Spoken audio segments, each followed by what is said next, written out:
Caroline Sophie Mary Wigman, nascida em 13 de novembro de 1886 em Hannover, na Alemanha.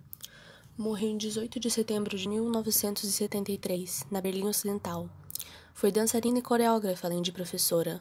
Contrária à técnica convencional do balé clássico, Wigman acreditava que a dança, na sua época, apenas resultava de um balé que, apesar de virtuoso, era vazio em termos de expressão e sentimento.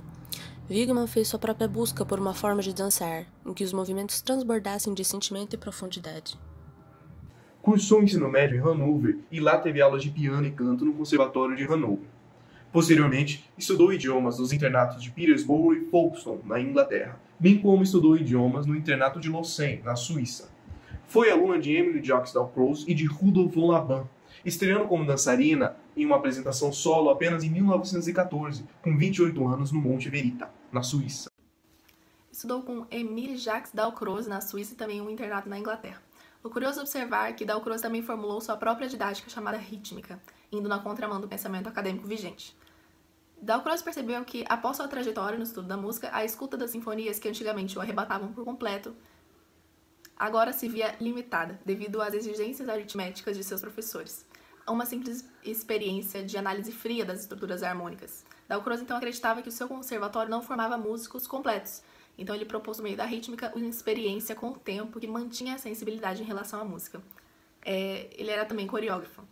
Seu pensamento foi responsável por influenciar Mary Wigman em suas concepções sobre movimento e dança. Como no método de Dalcroze, o movimento rítmico se relaciona com a música de uma maneira muito particular, singular, através do movimento rítmico, os artistas que tiveram contato com esse método puderam experimentar um estilo de movimentação extremamente diferente daqueles que concernem aos estilos já estabelecidos como o balé clássico. Entretanto, ainda assim, o método de Dalcroze subordinava o movimento à música e Wigman achava que o movimento era independente e falava por si. Rudolf von Laban também foi influente na formação de Wigman, que teve com ele contato com sua teoria de movimento, com o uso da improvisação e a teoria básica dos 3 elementos, força, espaço e tempo. Laban acreditava no desenvolvimento de uma dança que fosse independente da música, baseada no ritmo interior e na criatividade do dançarino. O papel de Laban na didática da dança reverbera até hoje. Com Laban, Wigman trabalhou e aprendeu no Monte Verita, onde também lecionava, e com o início da guerra mudavam sua escola para Zurique. O final do século XIX e início do século XX foi um período de grandes transformações tecnológicas, culturais e econômicas. Era a Belle Époque na Europa. Nesse contexto nasce o expressionismo, um movimento artístico que rompeu com o academicismo e com a representação objetiva da realidade. Em uma época onde arte era sinônimo de beleza, harmonia e ostentação econômica, o expressionismo aparece com uma visão pessimista da realidade, afrontando os padrões estéticos da sua época. O expressionismo cria a realidade, é um movimento do interior para o exterior do artista, valorizando aspectos irracionais e instintivos. Os expressionistas frequentemente abordavam em suas obras temas relacionados à morte, ao medo, o sexo, o pessimismo, a violência, o suicídio, o drama da existência, a angústia de viver, de maneira bem sombria, com figuras deformadas, grotescas e medonhas. A criação do movimento em um contexto de ausência de música foi um dos pontos chaves do trabalho de Wigman. Para ela, o movimento deveria partir de uma necessidade interior e não como uma resposta para um estímulo externo. Então, para Wigman, ela defendia que a dança deveria ser composta junto com a música e seguiu assim sua pesquisa na busca por uma chamada dança absoluta, que fala apenas através do movimento. Rompeu com os padrões estéticos de sua época e a isso podemos atribuir ao fato de que a dançarina e seu trabalho não tinham como valor representar esses ideais de um corpo perfeito. Sua proposta era de uma dança visceral, sincera e que fosse desperta do interior do dançarino, e também para isso propunha a si mesmo e seus alunos que alcançassem um estado de transe, uma espécie de êxtase hipnótico que conectaria o dançarino com suas raízes inconscientes. Em seus trabalhos como em Witch Dance, era comum vê-la nos planos baixo e médio, agachando-se, deslizando, caindo e arrastando pelo chão. Havia proeminência de movimentos que partiam do tronco e um cuidado com os movimentos que partiam das mãos e braços. Wigman também aliou-se ao artista plástico expressionista Emil Nolde, cujas máscaras que produziam inspiravam uma dança trágica de movimentos sôfregos. Nesse sentido, o rosto, sendo ocultado sob formas ameaçadoras e rígidas, o corpo passa a expressar total potencial emotivo, e o grotesco passa a ser uma característica de sua dança. Ela não pretendia contar uma história e não tinha um caráter narrativo como o balé clássico, por exemplo. O que pretendia era concentrar em símbolo ou mito aquilo que está nascendo ou que é pertinente contar. Outra técnica usada por ela era o Choric Principle, o princípio chórico, que, segundo ela, a criação de um choric event exige uma certa renúncia da parte do coreógrafo. A renúncia do aproveitamento total de seu material de dança para alcançar um esplendor técnico, porque a demanda mais inexorável do Choric Principle é a simplicidade na estrutura espacial, no conteúdo rítmico, no movimento, postura, gestos, nas tensões anatômicas. Qualquer coisa que seja demais ou muito complicado em detalhes é uma ofensa contra a Choric Idea. Tradução livre. Logo depois dela ter estudado com Laban e com Delacroix, ela conseguiu desenvolver o seu próprio método de ensino chamado Tanzigmastik. Um pouquinho complicado de falar, né? Esse trabalho ele tinha um intuito de aprimorar a definição e o processo de conscientização corporal do aluno, com a intenção de que ele pudesse se movimentar livremente e conseguisse expressar os seus sentimentos. Tudo isso era longe de algum padrão, não existia um corpo perfeito e também estava muito longe de toda aquela loucura do autoritarismo aristocrático alemão. Mary Wigman inaugurou a sua escola em setembro de 1920. Essa escola ela foi montada de uma maneira bem criativa. O lugar era próximo à natureza e a decoração era inovadora e diferente de todos os outros lugares da época. Ela pintou cada espaço da casa com uma cor diferente.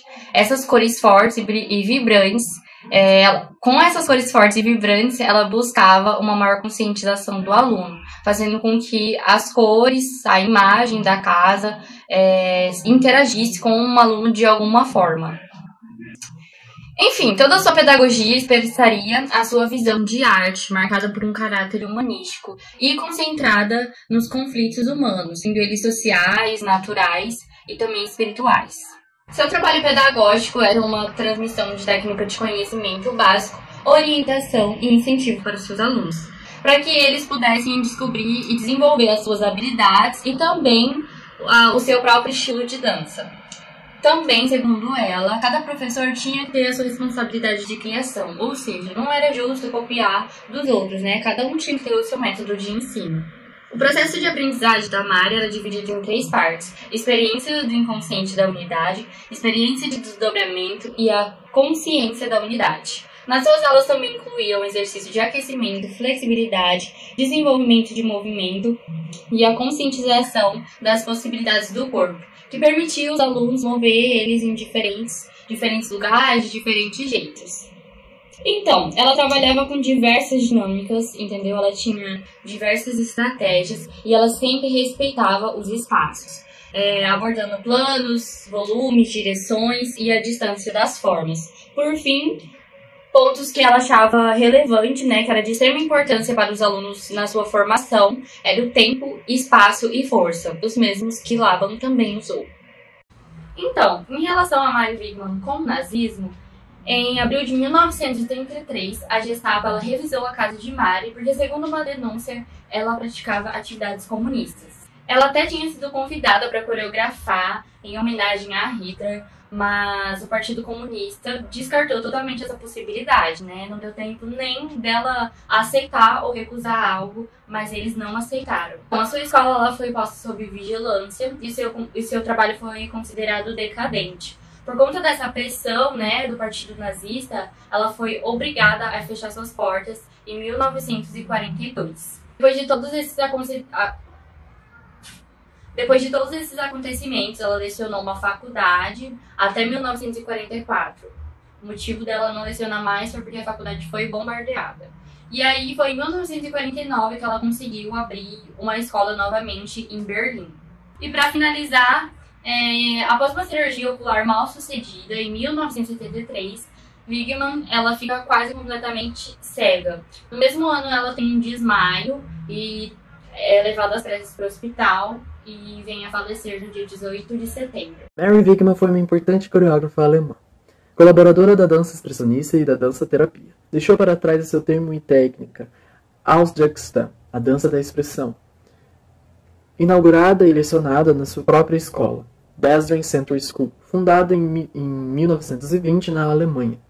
Mary certamente influenciou muitos artistas, como Hania Holm, uma das suas alunas, que fundou a escola Mary Wigman School of Dance, em Nova York, com os princípios de Mary como tributo.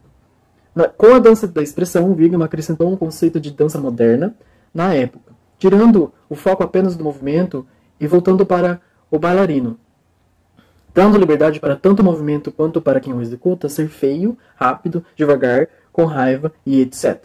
Mary Wigman produziu ou participou de alguns espetáculos, que hoje podem ser vistos através de alguns vídeos e por algumas representações nos palcos. São eles: Summer Dance, Witch Dance, Dance of Lore, Visions, Sickles in the Bay, Festive Rhythm, Dance of Spring. E alguns dos livros que ela escreveu foram The Mary Wigman Book, Her Writings, Libby, Henny e The Language of Dance. Mary Wigman certamente tem um legado honroso, embora provavelmente o reconhecimento dela seja pouco por causa do regime nazista. É considerada a figura mais importante da história da dança moderna e é mencionada por professores no Centro de Estudo Artísticos, além de inspirar artistas pelo tempo e pelo mundo.